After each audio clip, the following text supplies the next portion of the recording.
El siguiente programa es para todas las edades. No contiene escenas de sexo o violencia.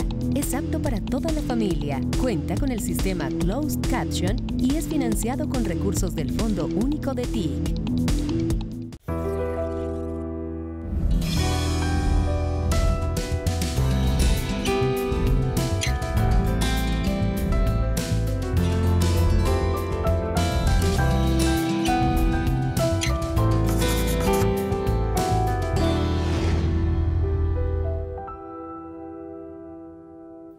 En un país que le apuesta a la industrialización del campo colombiano, se hace urgente una conversación con la ministra de Agricultura, Jennifer Mojica.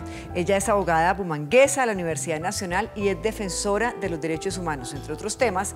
Pues vamos a hablar, por supuesto, del fenómeno del niño, clave, la compra y entrega de tierras, la reforma agraria, las preocupaciones que tenemos todos los colombianos en general a propósito de los precios de los alimentos y mucho más. Ministra, gracias por estar con nosotros. Bueno, muchas gracias, Patricia. Siempre que tengamos una posibilidad de hablar sobre la reforma agraria y sobre la apuesta del presidente Gustavo Petro para el país rural, que ha sido olvidado y que queremos que hoy sea el centro de nuestro país y de nuestro desarrollo, hay que aprovechar eso. Por supuesto. Comencemos hablando de temas que, por supuesto, nos interesan a todos porque nos afecta un poco el bolsillo, el fenómeno del niño y los precios de los alimentos. El pasado 30 de enero, ustedes instalaron un puesto de mando unificado para monitorear situaciones de sequía, de desabastecimiento, del agua, la situación del agua en el país, temas muy importantes para su cartera, para los campesinos y, por supuesto, para los colombianos. ¿Cómo va este puesto de mando unificado? Bueno, instalamos el puesto de mando unificado que ya tiene un nivel nacional con las cabezas de las distintas entidades que tienen competencia en el agro para reaccionar de manera inmediata y también con acompañamiento de la Dirección de Carabineros de la Policía. Estuvimos reunidos físicamente con 25 secretarios y secretarias de Agricultura de todo el país. Hemos venido trabajando diariamente a las 7 de la mañana con los secretarios y secretarias de 15 departamentos, que es donde se concentra el 80% de los municipios que más probabilidad de impacto puedan llegar a tener por sequías, por incendios forestales, por heladas o por incluso situaciones fitosanitarias que se presentan a los cambios de los climas. Y esto también tiene un despliegue territorial en donde hemos dado la instrucción a todas las entidades del sector, principalmente el ICA, la Agencia de Desarrollo Rural, la Autoridad Nacional de Acuicultura y Pesca y Agrosavia para que generen un acompañamiento técnico a todos los alcaldes, porque aquí una gran parte de los municipios afectados son municipios de 6ª categoría y que probablemente no tienen las posibilidades de manejar muy bien la información y las emergencias, de manera que es nuestro canal, no solamente de reporte de afectaciones, sino también de monitoreo de riesgos de desabastecimiento y de precios de los alimentos. A hoy tenemos que decir que tras una semana que se cumple de seguimiento de este PMU en esta fase dura del niño, nosotros veníamos trabajando desde mayo del año pasado en acciones anticipatorias, pero ahora ya estamos en la etapa más dura que se extiende hasta el mes de marzo, según los pronósticos. Tenemos que decir que el desabastecimiento todavía no es una realidad en el país, no hay riesgo de desabastecimiento de alimentos. Teníamos una buena cosecha y una buena siembra que nos va a ayudar a paliar estos tiempos. Los precios de los alimentos siguen estables, no se han dado alzas. Esto es un monitoreo que hacemos en plazas de mercado, en centrales de abastos, todos los días en la madrugada con el DANI, y se ha mantenido un comportamiento normal. Incluso hay frutas y verduras que han venido a la baja porque en este momento estamos en cosecha y ya reportamos impactos en 17.000 hectáreas de tierra, especialmente afectaciones en pasturas que afectan la ganadería bovina y afectaciones en la zona andina de papa, de hortalizas y en la zona caribe de maíz. Los departamentos más afectados hoy son Cundinamarca, Boyacá, Sucre, Córdoba y La Guajira. Y en el suroccidente todavía estamos a salvo. Se presenta una situación de tranquilidad en la Amazonía colombiana relativa, aunque ya se empezó a advertir una posibilidad de tendencia de que se presenten también incendios forestales, sobre todo en el arco de la deforestación o en las zonas donde hoy se ha venido generando una mayor exposición del suelo rural al cambio del clima. Sí, usted sí ha mencionado hace un momento que el fenómeno del niño iría hasta marzo. probablemente. ¿Podríamos decir que estamos en el pico del fenómeno? Sí. Cuando desde el mes de abril del año pasado se confirmó una alta probabilidad de un niño, empezamos a hacer todo el alistamiento, el Estado en general. Hicimos unas inversiones, por ejemplo, en agricultura el año pasado de 230.000 millones en adecuaciones de tierras, en generarle a los productores la posibilidad de que mejoraran sus sistemas de riego y de sus cultivos en el manejo del agua. Pensábamos que el pico más alto iba a ser diciembre, según las informaciones del IDEAM, pero pasa una situación climática que hace que en diciembre llueva y eso nos alivia. Por eso se corre y finalmente estamos llegando a los momentos más calientes y de mayor sequía del fenómeno del Niño, que es esta semana, durante el mes de febrero y marzo. Esperamos que en abril, mayo, según la información que tenemos, ya tengamos una tranquila normalidad, pero segundo semestre, desde el mes de julio, hay pronóstico de que venga otra vez fenómeno de la Niña, es decir, pasamos de extrema sequía a extremas inundaciones, claro, como ocurrió el año pasado. Esto lo que confirma es que es una realidad la crisis ambiental que el presidente Gustavo Petro ha intentado hacer un llamado de atención, no solamente nacional, sino mundial. Sí, hablemos del precio de los alimentos y mencionábamos hace un instante que productos como los huevos, la cebolla, el tomate están bajando, incluso están bajando. ¿Qué otros productos podríamos decir que tienen como o están presentando una disminución en sus precios? Sí, precisamente tenemos ahorita unos buenos precios para los consumidores en temas de huevos, en temas de proteína, en general también carne, res viene bajando. Estamos en unas cosechas en este momento de tomates, de cebollas, que permite que hoy se pueda acceder más a alimentos.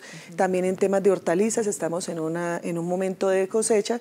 Digamos, la agricultura es estacionaria. Lo que pasa es que aquí en nuestro país, como tenemos 70 variedades de frutas, 70 variedades de verduras todo el año, pues aquí no sabemos comer como sí lo hacen los países que tienen estaciones marcadas. Porque no estamos acostumbrados a las estaciones. Sí, acá hay alimentos todo el año, pero realmente el mejor consejo para la economía de los hogares colombianos es poder llegar a una plaza de mercado, a un mercado campesino y mirar qué hay en cosecha. Lo que hay en cosecha es lo más económico y comprar frutas y verduras de cosecha, cambiar las dietas y tratar de darle lugar a esos alimentos es lo mejor, es lo más económico y además ayudamos a que a los campesinos se les dé un buen precio y se les garantice la compra. ¿Y usted dónde hace mercado? Yo hago mercado en Palo Quemado. Bueno, ahora lo hace mi esposo solo. No le queda tiempo. Pero era un plan que a mí me fascinaba, ir todos los domingos a Palo Quemado o a desayunar o a almorzar cuando me daba pereza levantarme temprano. Voy a mis puestos donde he ido los últimos 7 años, donde me hacen rebaja, donde me van orientando que lo que está a mejor precio. Entonces, cuando hay exceso de lulo, compro lulo y los guardo, se congelan. Además, llegan las frutas de todo el país. Entonces, me encanta la guayabita criolla, la morita silvestre, el níspero. ¿Qué tal la ruta que hay de jugos naturales colombianos en Palo Quemado? Sí, es espectacular. Es espectacular. Ir a la plaza realmente es una fascinación. Ahora en los últimos años he visto cómo dentro de las rutas de turismo extranjero se incluyen las plazas de mercado. Realmente creo que el colombiano no ha logrado entender lo que significa estar en el país de la belleza. En un país, nuestro país ha sido catalogado por la FAO, que es una organización internacional sobre los alimentos, sobre la alimentación, como uno de los 5 países que mayor disponibilidad de tierra fértil tiene para producir alimentos. Somos el segundo país con mayor disponibilidad de agua dulce. Somos un país que tiene, en cuestión de 2 horas, un cambio de pisos térmicos y de clima, en donde tenemos 2 mares, sobre todo el Pacífico, que es de una enorme riqueza en peces, en mariscos, en diversidad. Somos atravesados por ríos, tenemos todo tipo de ecosistemas, o sea, aquí podemos comer de todo. El país no se ha dado cuenta que la mitad de nuestro país es amazónico. O sea, nosotros tenemos todo el tema del azaí, todo el tema del arazá, de copoazú, de los peces amazónicos, como el pirarucú. Ay, qué delicioso, de sabores además, que de verdad solo se dan en esta esquina del planeta, porque estamos acostumbrados a comer bien y en el campo, aunque el campesino no maneja una moneda física efectiva del mercado, no sabe en las zonas productoras lo que es acostarse con hambre. Yo he hablado, por ejemplo, con organizaciones campesinas de las que producen la comida. En nuestro mapa La agricultura tiene la posibilidad de desarrollarse unas 2 o 3 veces más su tamaño.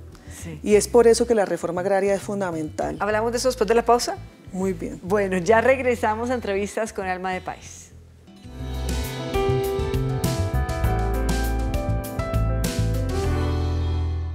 Estamos dando un gran paso. Miles de voces se han unido para lograr que la educación sea un derecho fundamental para todos los colombianos. Yo quiero estudiar para explorar el mundo.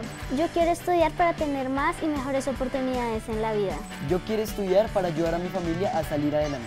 Yo quiero estudiar para ayudar a transformar mi territorio. Súmate y apoya el proyecto de ley estatutaria, educación de calidad para vivir con dignidad. Colombia, potencia de la vida.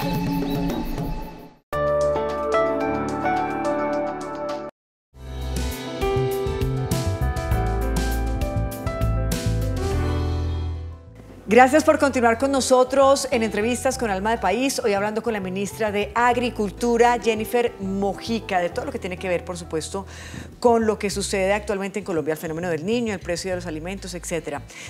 Ya para ir cerrando con el tema de los alimentos, ministra, hablemos del pollo y la leche, porque también se ha especulado mucho que el precio del pollo puede subir y que la leche también, por temas de sequía, pues puede encarecer su costo. Bueno, precisamente en este PMU hemos integrado al DANE y a la Unidad de Planificación Rural Agropecuaria como al Ministerio de Industria y Comercio con sus entidades competentes, especialmente la SIC, para que hagamos un monitoreo permanente del costo de los alimentos y del precio que llega finalmente a los consumidores, porque nosotros tenemos la preocupación de que se empieza a generar rumores sobre subidas de precios. Sí, especulaciones. Especulación. Yo creo que evidentemente cuando se declara una emergencia ambiental como estas, pues el mercado y los actores que hacen parte están a la expectativa de qué va a ocurrir. ¿Quién fija los precios de los alimentos? El mercado. Entonces, cuando hay muchos alimentos, pues baja el costo de los alimentos. Cuando hay escasez de alimentos, aumenta su costo. Sí. Cuando hay una alerta y una emergencia que va a tener impacto en la agricultura, pues empieza a generarse una zozobra que genera una especulación de los precios. Nosotros tenemos que hacer un llamado de atención a todos los que intervienen en la cadena de la alimentación en Colombia. Desde los agricultores, los que les compran a ellos, los intermediarios, los transportadores, las centrales de abastos, las minoritarias de abastos, los fruver y finalmente al que le llega al consumidor. Todos tenemos que hacer una red de solidaridad para poder hacer frente a esta emergencia desde la solidaridad con la sociedad colombiana, desde la solidaridad con los productores, un precio justo. Sí. La comida es un negocio, si lo quisiéramos ver de esa manera, fundamental. Todos tienen derecho a ganar lo justo por su papel y su rol. La logística para hacer que la cebolla de Ocaña llegue al plato de esta mañana en sus huevos pericos es una logística impresionante. Todo el mundo tiene derecho a ganar. Lo que no podemos permitir es que se genere un abuso de alguno de los intermediarios de la cadena o permitir que esto llegue a inflar el costo de vida. Sí. Tenemos una buena noticia y es que nosotros cerramos el año pasado con una reducción de la inflación en el costo de la vida que llegó a un dígito, que no se ve hace muchísimos años. Y uno de los factores que ayudó a bajar ese nivel de inflación fue los alimentos. Claro. Los alimentos llegaron a un nivel de aumento de inflación que no era ni una cuarta parte de lo que había ocurrido en los años inmediatamente anteriores.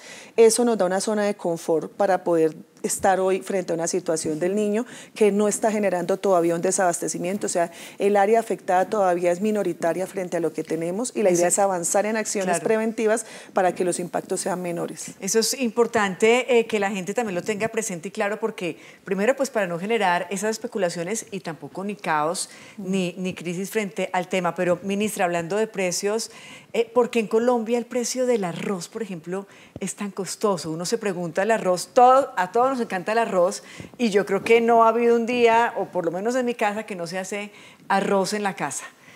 Pero ¿por qué es tan costoso? Nosotros el arroz es uno de los alimentos que es básico para nosotros, o sea, en toda la gastronomía, que es bien diversa en nuestro país. Yo creo que hay dos cosas que se dan en todas partes y es el sancocho y el otro es el arroz. pero el arroz colombiano tiene unas particularidades y unos desafíos, y es que no logra aún llegar a unos niveles de competitividad en la producción de toneladas por hectárea que hace que sea costoso. Pero porque falta tecnología, falta generar cada vez mayor la adecuación de tierras, hay ya un paquete tecnológico, llaman los expertos, es decir, una serie de pasos y adecuaciones que se pueden hacer para que el arroz cada vez sea más rentable, pero todavía esta tecnología no es accesible a la mayoría de los productores. Hay un costo del arroz que es muy alto, y es que el arroz se hace su mayoría en tierras arrendadas. Nosotros estamos diciendo, hay que bajar los costos de producción del arroz y hay que auxiliar al arroz para que sea rentable. El año pasado tuvimos un exceso de cosecha e intentamos vender arroz a los países vecinos. Hablamos con Ecuador, que tenía una pérdida ese año por unas heladas o algún efecto climático. Hablamos con Venezuela, que a Venezuela siempre le hace falta la comida, sí, pero no había manera. O sea, nuestro arroz es el más caro del mercado. Es más barato el que traen de Asia o mover arroces desde Brasil u otros países que el nuestro. El nuestro, además de costoso, pues los fletes de transporte son importantes. Por eso estamos diciéndole al sector arrocero que primero tenemos que resolver costos de producción, queremos que los productores de arroz puedan acceder a tierras y por qué no que la reforma agraria llegue a esos productores, claro, para que dejen de pagar unos arriendos que son espantosos, su costo sobre la tierra. Queremos también generar mayores capacidades de secado, molino y almacenamiento, es decir, que cuando haya exceso de cosecha del arroz, el efecto no sea que se cae su precio, sino que lo podamos guardar y almacenar. El año pasado un incentivo de almacenamiento para los arroceros.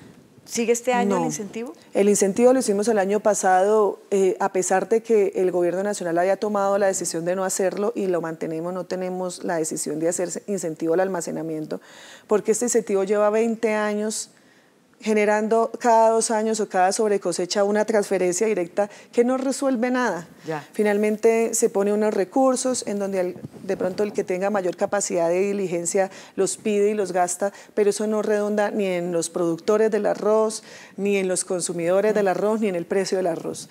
Nosotros hemos dicho, tenemos que avanzar en generar silos y capacidad de almacenamiento. Colombia tiene que prepararse, y lo tenía que hacer los últimos 20 años frente a la apertura del mercado con Estados Unidos en el marco del TLC, apertura que ya está a portas de hacerse, en donde se suponía que se tenía que hacer esa capacidad de almacenamiento y todavía no tenemos la capacidad. Además, el arroz se viene extendiendo hacia los llanos orientales. Inicialmente no era una zona arrocera, pero hoy Meta y Casanare están llenos de arroz, y eso hace que cuando haya exceso de cosecha, pues los precios son insostenibles. Claro. No nos comemos todo el arroz que hay. Tener arroz siempre es una buena noticia. O sea, yo les he invitado a todos los gremios y a los sectores con los que trabajamos, jamás tener comida es una mala noticia. Tenemos es que almacenarla, comprarla, guardarla. Por ejemplo, la cosecha del año pasado nos permite afrontar este niño sin la preocupación de que el arroz se vaya a acabar. Hay que guardarlo y hay que transformarlo. Sí. Y el café, hace pocos días el presidente Gustavo Petro la retó a usted, ¿no?, para que volviéramos otra vez a estar en los primeros lugares de producción. Nos está ganando países como Vietnam, como Etiopía.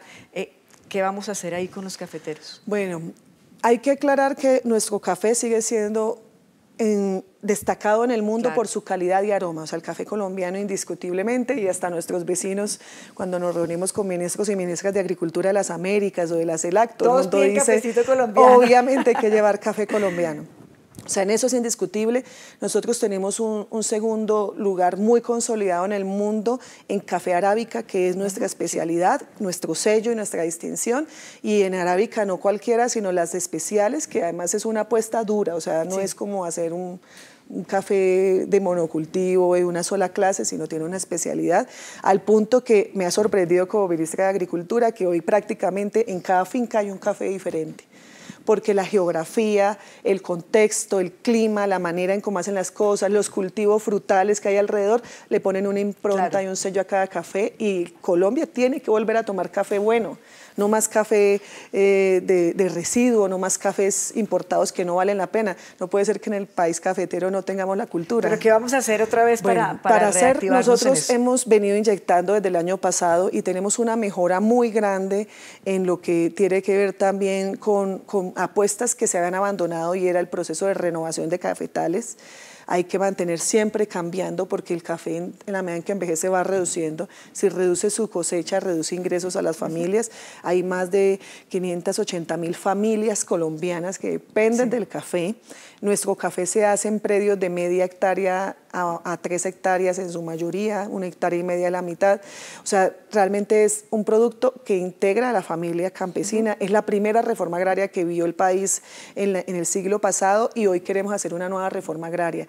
Darle más tierra a los caficultores para que desarrollen cada vez más café, hacer renovación de cultivos, hacer un proceso mayor de transformación, o sea, que todos esos cafés especiales tengan mejor manejo en el tostado en finca, en todo el proceso de poscosecha que agrega valor, poder generar también esa apertura de mercados ya no solamente a los vendedores en los conductos tradicionales que hacemos de exportación, sino a todos estos cafés que tienen mayor valor, poderlos realizar. Sí. También hemos visto, por ejemplo, nuevos ejes cafeteros como el suroccidente, donde está Huila, Tolima, Cauca, Nariño, poder generar más capacidades. Nosotros aquí vimos en la Federación de Cafeteros cómo la liofilizadora de Chinchina le agrega un valor, pero es que el potencial de crecimiento del valor del café es altísimo. Poder hacer otra en estos nuevos ejes, otra liofilizadora que permita también agregarle valor. Nosotros decíamos con el ministro de Hacienda, con el de Comercio y con el director de Planeación con quien compartimos la participación en la gerencia de la Federación de Cafeteros, es el momento en que el café muestre que la agricultura familiar campesina es próspera y productiva. Sí. Hay que ayudarle a que eso sea realidad. Hay que ayudarle a la vejez de los caficultores. Pero eso se ayuda ¿cómo? Con subsidios, con ayudas, agregando con valor, recursos, transformando, con tecnología, agregándole valor, o sea que el caficultor no solamente se le pague por sacar el bulto de café normal como lo ha hecho toda la vida, sino poder agregar valor, que las cooperativas cafeteras hagan ese rol fuerte que hacen de organización para que puedan mejorar sus tostadoras, sus infraestructuras, sus mercados. Tenemos la necesidad de proyectar 100 años más de café y hacerlo de la manera como hoy lo es. Nuestro café es muy competitivo además porque es un café también sostenible ambientalmente y eso en los mercados que hoy el mundo exige por la crisis ambiental nos va a poner en la punta si logramos mejorar. Que así sea. Ministra, hablemos de la reforma agraria, pero también hablemos de las compras de hectáreas de tierra, que es muy importante. Si no hay tierra, pues no hay reforma. ¿Cómo va realmente este tema de compra de tierras? Escuchaba hace un par de semanas también al presidente Gustavo Petro decir que no sabía si podían llegar a los 3 millones de hectáreas. ¿Cuántas se han comprado? ¿Cuántas realmente se han entregado? Bueno, la cifra de las 3 millones de hectáreas de tierras a repartir entre quien no las tiene fue establecida en el Acuerdo Final de Paz de 2016, que tiene una vigencia de 12 años de implementación.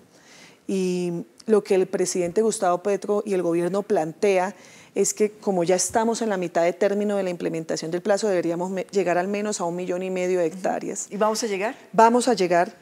Es una tarea enorme porque el gobierno anterior no hizo nada al respecto. Y pues, el gobierno del presidente Santos empezó, pero no avanzó mucho. No se tomó en serio la necesidad de hacer esta redistribución de tierras cuando es estructural, no solamente para la paz, sino para el desarrollo del agro colombiano. Yo te decía que Colombia tiene subutilizada su área de agricultura. Hay muchas tierras prósperas, sobre todo en la costa Caribe y Magdalena Medio, que pueden desarrollar todo tipo de alimentación y que están concentradas en unos lotes pelados que tienen 2 o 3 vacas vigilando, digo yo. ¿Cuántas se han comprado? ¿Cuántas hectáreas? Hasta este momento se han comprado 120.000 hectáreas de tierra. ¿Y se han entregado?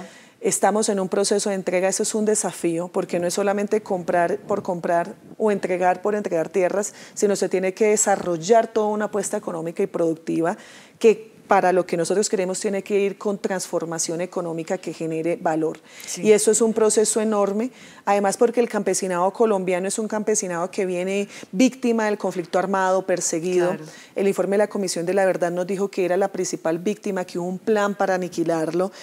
Sus líderes y sus organizaciones son y sus defensores del campesinado han sido los más asesinados por reclamar precisamente las tierras, por impedir precisamente los desplazamientos. Entonces hoy llamar al campesino a decir vamos a entregar tierra, vamos a desarrollar la agricultura, no solamente coge un asadón y trabaje lo que pueda, sino tiene que hacer un proyecto que económicamente le genere riqueza a usted y genere alimentos para sus comunidades, pues es un desafío. Y en esa formación, ¿con quiénes se están apoyando precisamente esta tarea para lograrlo? Esta tarea la tiene que desplegar principalmente entre la Agencia Nacional de Tierras y la Agencia de Desarrollo Rural, digamos son hermanas gemelas. La una avanza en los procesos de dotación de tierras y la otra en los procesos de desarrollo en general, desde el tema de la asociatividad y cooperatividad hasta los temas de adecuación con agua, hasta los temas de formulación productiva y de transformación. Tenemos aliados también como el SENA, a quien le hemos pedido acompañamiento, y hay hoy un campesena en el tema de formación técnica y tecnológica, y también la unidad de trabajo solidario del Ministerio de Trabajo con los temas ya más de cooperativismo. Esta reforma agraria no se ha hecho en nuestro país. La reforma que se había hecho en el siglo pasado del presidente Lleras era una reforma que era de la tierra del siglo pasado. Sí. Nosotros tenemos hoy una reforma agraria que es una reforma de la transformación de los territorios, de la vida y de la economía. O sea, realmente, ¿cuál es la urgencia de la reforma para el presidente Petro? Pues además de corregir estas inequidades extremas a las que el campesinado ha sido sometido, de que no accede a tierra, de que no tiene cómo vivir, de que ha sido abandonado y desplazado, de que las zonas rurales no han sido desarrolladas en este siglo, de que es inadmisible en un país que puede producir la comida que el mundo necesita, pues es también la necesidad de desarrollar la economía. Hemos planteado que la transición para que el país deje de ser altamente dependiente del petróleo como lo es hoy, la transición es el sector de la agricultura.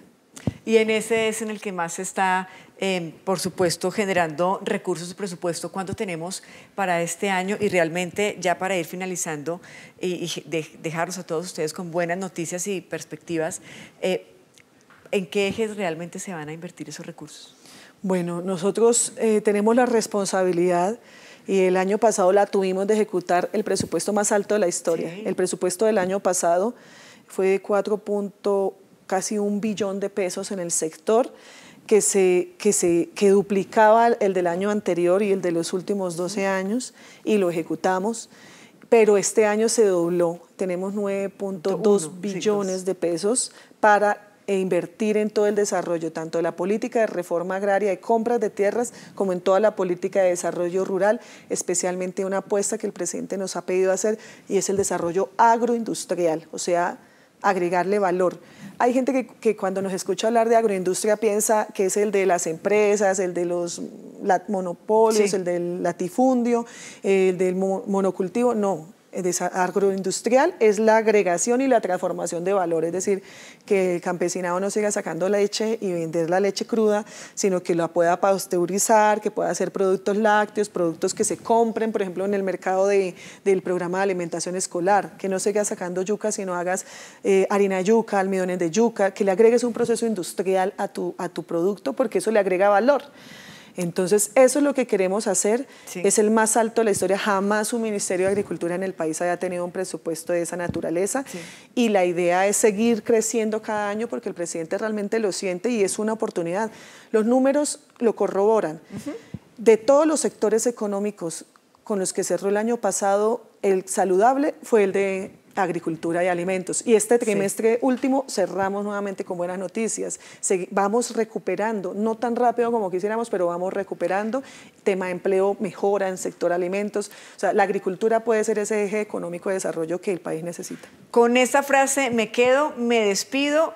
La invito para que seguramente en algunos meses volvamos otra vez a echar cuaderno y a ver cómo van las cuentas y cómo va ese desarrollo agroindustrial que es tan importante para el país. Ministra, gracias por estar con nosotros. Muchas gracias a ustedes, ponerle el alma a estas cosas que son centrales para el país. Estas son apuestas en las que el país tiene que solidarizarse. Nosotros tenemos 1/3 de nuestra población que todavía se dedica a labores agrícolas. Tenemos 8 millones de desplazados por el conflicto que son de origen campesino. Tenemos territorios nacionales que necesitan paz, y la paz se da con el bolsillo lleno y la barriga llena. Ahí está, con esa me quedo. A ustedes 1000 gracias por su atención. Nos encontramos en una próxima oportunidad. Hasta pronto.